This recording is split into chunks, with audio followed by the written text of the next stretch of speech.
Fala galera, tudo tranquilo? Professor Bentinho aqui na área. Joga solto aqui comigo, você aí ó.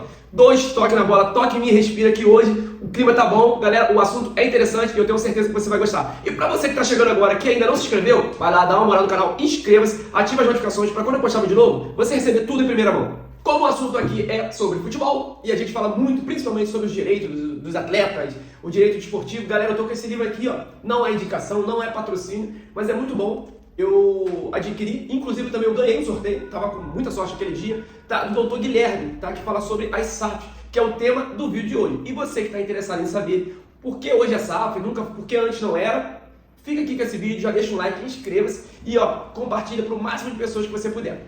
E depois da vinheta, acompanha comigo esse vídeo.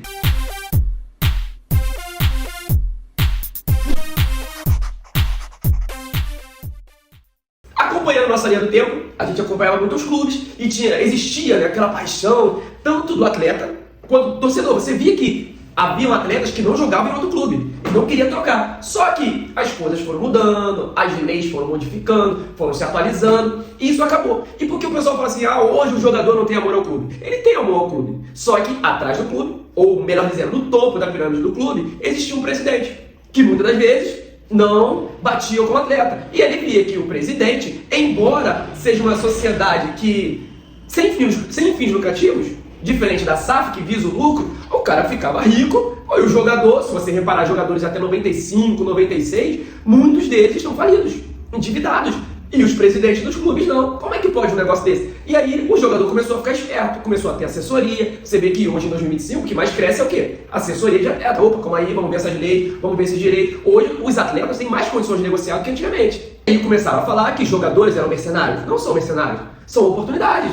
É a demanda. Ele viu que tinha direito e começou a fazer questão de exercer o seu direito. Primeiro questionamento. Você poderia verificar naquelas assembleias, naquelas reuniões, nas eleições, quanta maracutaia não tinha que a gente observou aí, gente morta votando, sabe? E na hora de entrar, era como é o que a gente fala muito mal de alguns políticos, não são todos. O que eles fazem?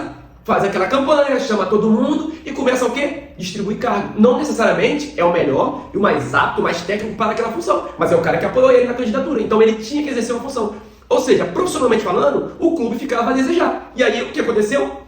Não sabiam negociar, não sabiam de leis, de direito, ou sabiam, mas também não queriam dar o braço a torcer porque faziam parte ali do topo da cadeia. E aconteceu o quê? Endividamento dos clubes. A gente muito se fala, porque na época do Eurico era isso, aquilo outro. Mas se fizesse uma ótima gestão, o Vasco não estaria do jeito que está hoje. Não pode falar que é da gestão de agora. Pelo contrário, vem coisas lá de trás. E acontecia muito o quê? O cara sabia que ia perder a eleição. Como era uma empresa sem fins lucrativos, ele fazia o quê? Endividava, vendia, trocava, não sei o que e tal. Tanto que você tinha lojas de vários clubes em vários pontos. Aí quando trocava a presidência, começava a mudar tudo. Ou seja, não era o jogador que não tinha um bom clube, e sim alguns presidentes. Pergunte a qualquer ex-atleta como funcionava antigamente, principalmente os atletas de até 98. Vocês vão ver o quão difícil era fazer essa negociação, essa partilha. Exceto os profissionais que eram acima da média. Aí eles sempre tiveram essa regalia. Tem uma entrevista que, acho que tem o Renato Gaúcho na praia, o Edmundo, o Romário. E eles poderiam fazer isso. Eles jogavam muito, eles eram craques da bola, entendeu? E, você não pagou no treino, basicamente isso. Tem um videozinho aí na internet, não vou jogar aqui não para não perder muito tempo, mas basicamente era isso que acontecia. Por quê? Uma má gestão fazia com que toda a cadeia fosse, desenfreada, coisa muito mais profissional. Salários atrasados. E como você pensa? Você lembra das rendas? Era renda pra dedéu. Era muita renda. Principalmente os grandes clubes, Santa Cruz, Flamengo, Vasco, Corinthians.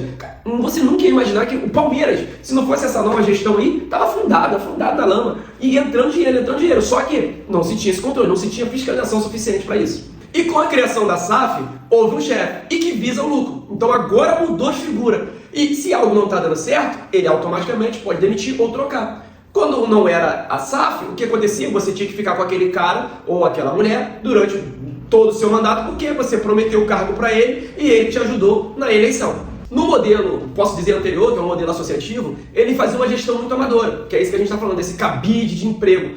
Puxava um, puxava outro, tinha dirigente de torcida envolvido, porque o cara também era sócio. Era uma bagunça generalizada.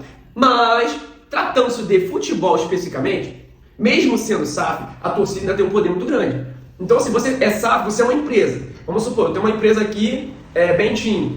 Esse nome não pode sair por aí, ninguém pode ficar usando meu nome para fazer outras coisas, então tem que pedir uma autorização. E acontece isso na SAF, pô. Se tem a SAF Bahia, a SAF Botafogo, para você fazer alguma coisa, você tem que pedir lá a autorização do dono da SAF, do presidente.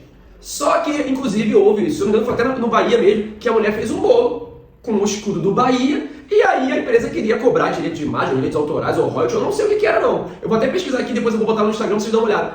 Mas aí, óbvio que a torcida chiou e o cara teve que recuar. Porque, embora ele tenha comprado e tudo mais, existe um clamor popular de falar que o clube é do povo. O Flamengo é da nação, o Botafogo é da nação, é um patrimônio carioca. Então, o cara que foi investir nisso, ele tem que estar sempre pensando, ó, calma aí, ó, não é, vamos lá, mas não estão lá, vamos ser leão, mas não morder a jaula. Embora tenha se mostrado muito eficiente, também tem lá as suas ressalvas.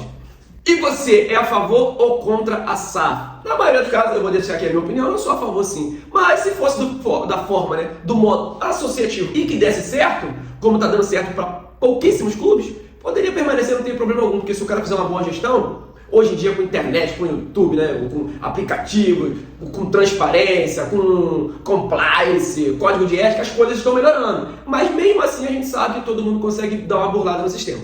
Mas deixa aqui embaixo nos comentários se você é a favor ou se você é contra. Se você quer tirar o seu time da lama, você acha que precisa de SAF ou não precisa? Tá bom? Galera, muito obrigado pela audiência, muito obrigado a você que permaneceu até o final. Ó, se gostou, já deixa um like, comenta e compartilha. Valeu, galera, até o próximo vídeo.